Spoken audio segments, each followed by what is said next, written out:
Olá, muito boa tarde. Missão, rigor e compromisso é este o tema que, a partir de amanhã, em Albufeira, preside ao Congresso Nacional das Misericórdias. É por isso que está hoje connosco o Manuel Lemos, que é o presidente da União das Misericórdias Portuguesas, com quem vamos conversar sobre este tema já a seguir. Entretanto, ficamos com os temas que marcam a atualidade religiosa.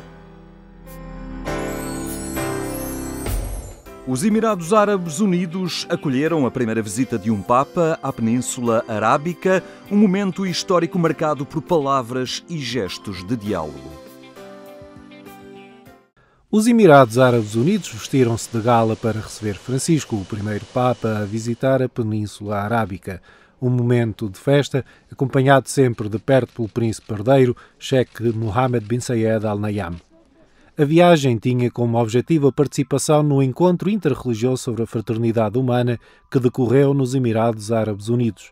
Após apelos conjuntos ao reconhecimento dos cristãos como cidadãos de pleno direito, o Papa pediu a rejeição da violência em nome da religião e o respeito pelos direitos de todas as pessoas. Riconoscere ad ogni essere umano gli stessi diritti e glorificare il nome di Dio sulla terra.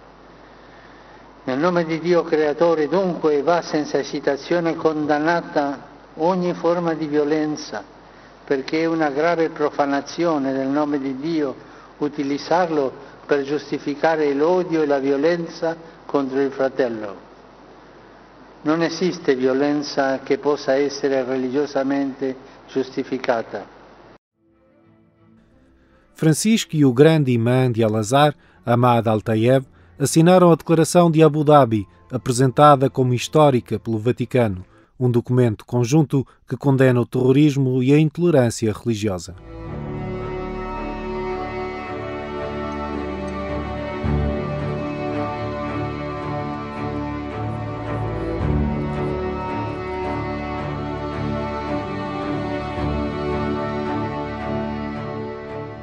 A missa conclusiva da viagem foi a primeira Eucaristia celebrada por um Papa na Península Arábica.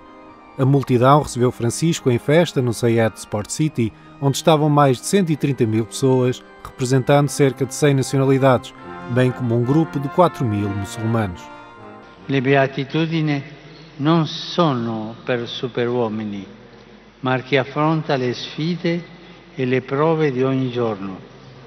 Chi le vive secondo Gesù rende pulito il mondo. È come un albero che, anche in terra arida, ogni giorno assorbe aria inquinata e restituisce ossigeno. Vi auguro di essere così, ben radicati in Cristo, in Gesù, e pronti a fare del bene a chiunque vi stia vicino. Le vostre comunità siano un oasi di pace. Durante a viagem foram assinadas as primeiras pedras da nova Igreja de São Francisco e da Mesquita do Grande Imã Ahmad Al-Tayeb, em Abu Dhabi, simbolizando os valores da tolerância, da integridade moral e da fraternidade humana. Esta foi a 27ª viagem internacional do Pontificado. O Papa Francisco vai visitar Marrocos nos dias 30 e 31 de março. A Diocese do Porto recebeu a apresentação do relatório sobre liberdade religiosa no mundo da Fundação Ajuda à Igreja que Sofre. O Bispo do Porto afirmou que os cristãos estão a ser lançados às feras. O alerta aconteceu durante a apresentação do relatório sobre liberdade religiosa no mundo à Diocese. O documento da Fundação Ajuda à Igreja que Sofre alerta ainda para o facto de a liberdade religiosa estar a ser cada vez mais ameaçada com o aumento das violações. E a gente já o sabe, por aquilo que vai ouvindo, que de facto hoje os cristãos estão a ser lançados às feras. Para nós é o núcleo central, de onde arrancam todos os outros direitos, o direito à liberdade e à liberdade religiosa como a semente mais íntima a partir da qual nasce tudo o resto. Portanto, ao prestar atenção e ao promover a liberdade religiosa, promovemos a dignidade humana em todos os seus âmbitos. É muito importante para nós continuarmos a fazer esta apresentação. O nosso objetivo é fazermos a apresentação em todas as dioceses do país, sempre com este objetivo, de facto, de lutarmos contra esta tal cortina de indiferença, não é? Portanto, dar a conhecer cada vez mais pessoas, alertar cada vez mais pessoas para esta realidade que existe, desta perseguição, desta ausência, desta deterioração da liberdade religiosa no mundo.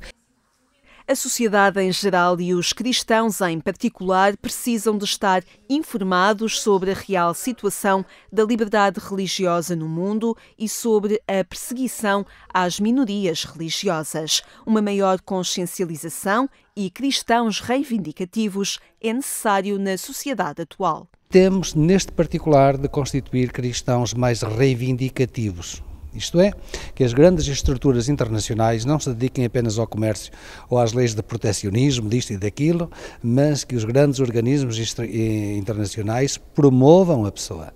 E a pessoa na totalidade daquilo que ela é. A África, a Ásia, de facto é muito longe da nossa casa e nós não sentimos, não é?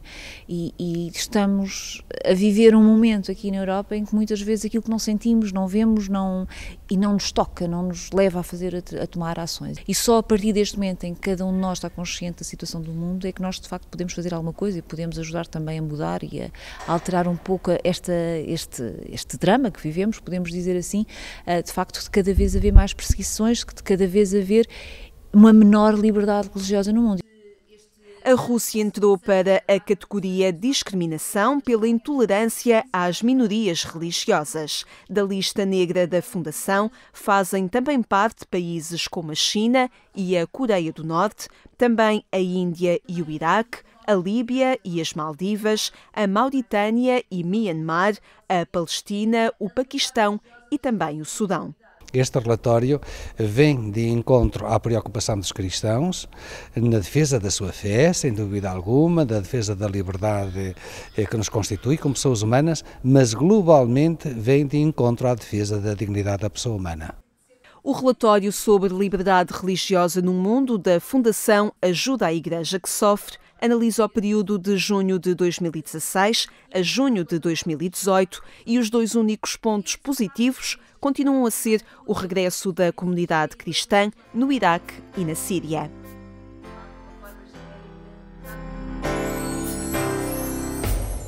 A celebração nacional da Semana de Oração pela Unidade dos Cristãos 2019 realizou-se na cidade do Porto.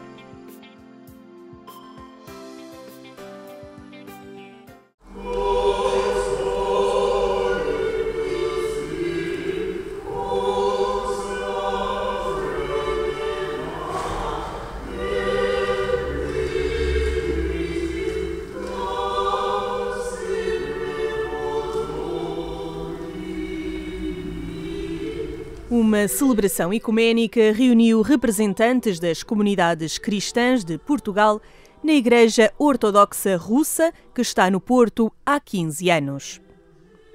União dos espíritos a partir da mesma oração e no mesmo serviço marcou o encontro que teve o valor de um testemunho. O Porto é uma cidade da liberdade.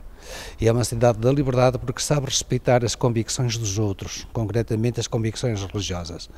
Não é só de hoje, já vem do passado e continuaremos a fazê-lo no futuro. Nos últimos 6 ou 7 anos estamos a celebrar aqui nesta linda capela, que foi cedida para a nossa paróquia pelo Diocese do Porto, da Igreja Católica Romana, e nós estamos muito felizes por isso, e como temos este local para o nosso culto, e para mim é também um dos sinais mais importantes que somos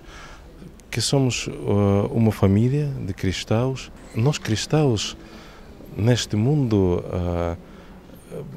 nestes dias de hoje, penso que podemos ter mais interesse, somos muito próximos.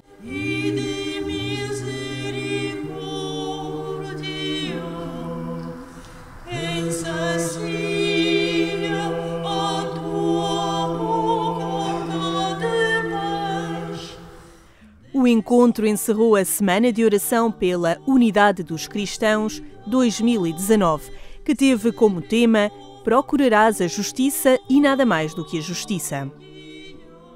A reflexão ecuménica, para ser usada ao longo do ano, foi preparada pela minoria cristã da Indonésia, um país com uma população de 265 milhões, 86% dos quais se identificam como muçulmanos.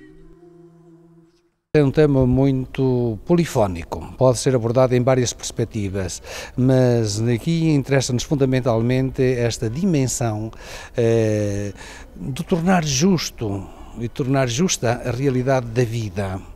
Isto é, de nos relacionarmos uns com os outros neste contexto do que deve ser, que ao fim e ao cabo a justiça também passa por aí. E depois, inclusivamente, voltada para uma dimensão que é a justiça económica. É importante abordar o tema da justiça ao jeito de Cristo, em que o amor ao próximo é um mandamento que o próprio Senhor Jesus Cristo nos ensinou. E amar o próximo implica procurarmos a justiça. Para a unidade entre os cristãos ser mais efetiva, é preciso, por exemplo, desarmadilhar potenciais de violência. Quando convivemos, quando comemos à mesma mesa e, fundamentalmente, quando rezamos, estamos a retirar esse potencial de violência que existe em todos e, concretamente, também nas pessoas religiosas. Admito que nas pessoas religiosas haverá menos potencial de violência. Com a ajuda do Espírito Santo, procurarmos encontrar novos caminhos de cooperação e de concretização da nossa missão, que cada vez mais é chamada a ser feita em conjunto, juntos a anunciar a boa nova do Senhor. Na celebração, os cristãos ficaram a conhecer o roteiro ecuménico diocesano para 2019, que incentiva a encontrarem formas de estar juntos. Uma iniciativa com cerca de 10 anos que vai congregar as diferentes confissões em momentos de oração, reflexão e atividades sociais. Destaco para este ano algumas iniciativas, a começar por uma tertúlia que abordará o tema do ecumenismo, porquê e para quê. Destaco também uma celebração no âmbito do tempo da criação, em que procuraremos juntos orar e sensibilizar os cristãos para o cuidado da criação, que não podemos adiar mais. E destaco também uma iniciativa com os jovens, denominada Salvar os Oceanos. Procurarás a justiça e nada mais do que a justiça. A frase bíblica é um mandato para os cristãos ao longo deste ano e foi meditada numa celebração ecuménica de oração e encontro na Igreja Ortodoxa Russa, no Porto.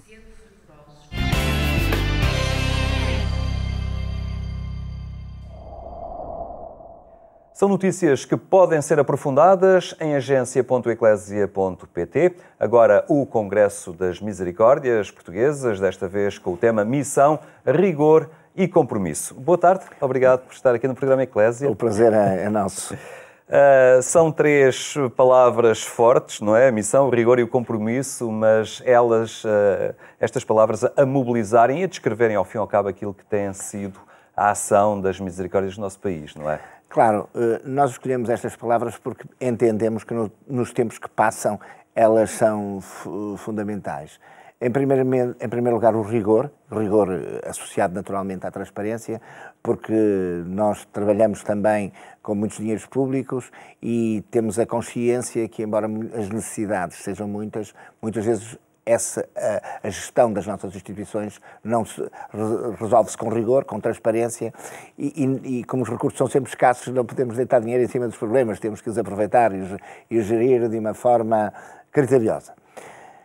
Depois o compromisso, porque é um compromisso com o Estado, digamos, ao ajudar a definir e, sobretudo, a executar as políticas públicas sociais, mas também um compromisso com as pessoas. Nós existimos por causa das pessoas e é em nome das pessoas que as misericórdias não existem por si, existem para responder a necessidades e existem nas comunidades. E, finalmente, a missão, porque isto que fazemos isto que fazemos está ancorado nos nossos valores, que são os valores da religião católica, são os valores da religião que professamos e, portanto, tudo isso tem que ser feito em nome desses valores e do cumprimento estrito desses valores. E como é que se passa esta mobilização, ao fim e ao cabo, para este universo das muitas misericórdias que há no nosso país?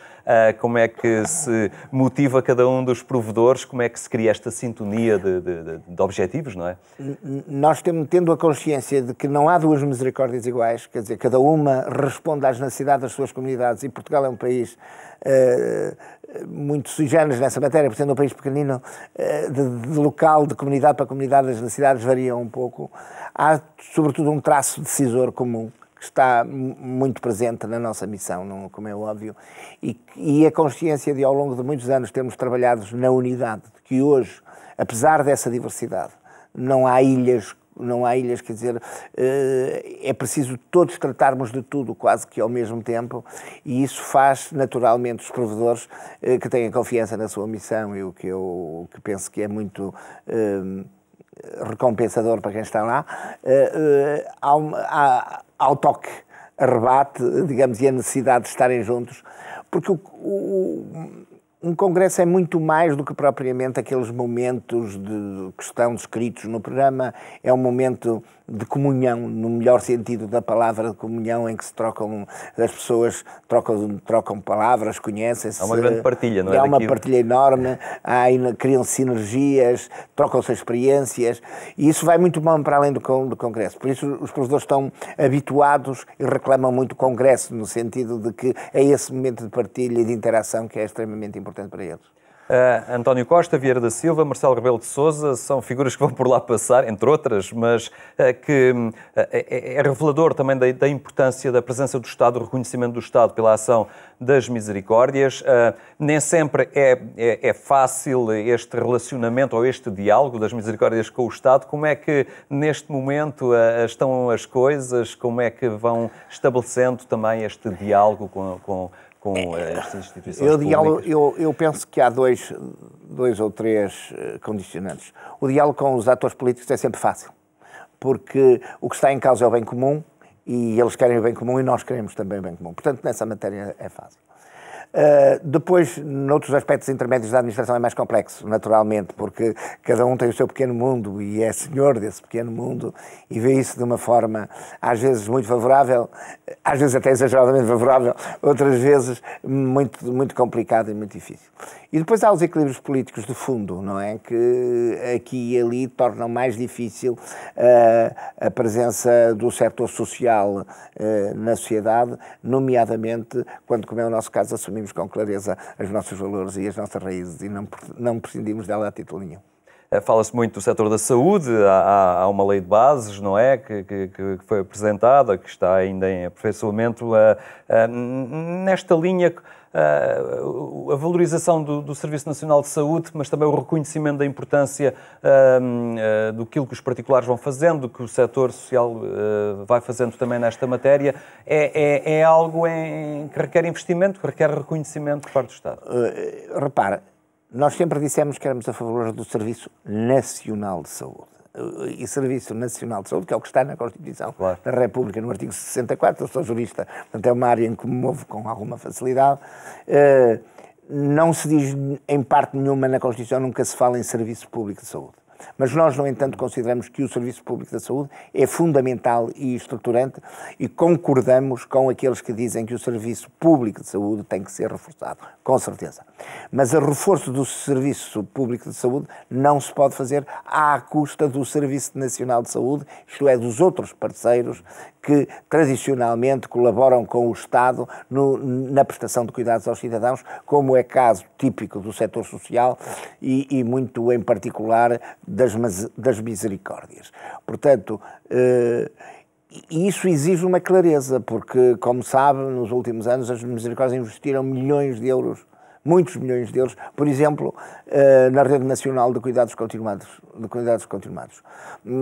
Se nos vêm dizer que sobre supletivos, o que é que fazemos? Continuamos a investir, esperamos como é que vai ser, não é? Precisamos de clareza, porque não só para aquilo em que acreditamos, para as pessoas que prestamos, mas também para os nossos trabalhadores, que precisam ter estabilidade no seu emprego. Quem é que nos vem dizer que amanhã, ao lado de uma unidade de cuidados continuados que nós fizemos, não se vai fazer uma unidade de cuidados continuados pública e a nossa vai fechar? Portanto, precisamos de clareza, é isso que pretendemos. Acreditamos. Falou na Lei de Bases de Saúde, ela é muito importante, mas a Lei de Bases da Economia Social também é. E a Lei de Bases da Economia Social diz claramente, e foi aprovada por unanimidade na Assembleia da República, que o Estado tem a obrigação de aproveitar a capacidade instalada do setor social. E, portanto, como eu nunca ouvi falar em Lei de Bases de primeira e Lei de Bases de segunda, tem que haver aqui um equilíbrio, aquele equilíbrio que, aliás, foi pedido pelo Sr. Presidente da República. E eu penso que, sendo como conheço o Primeiro-Ministro, que ele será sensível a isso. As Misericórdias estiveram na primeira linha e estão.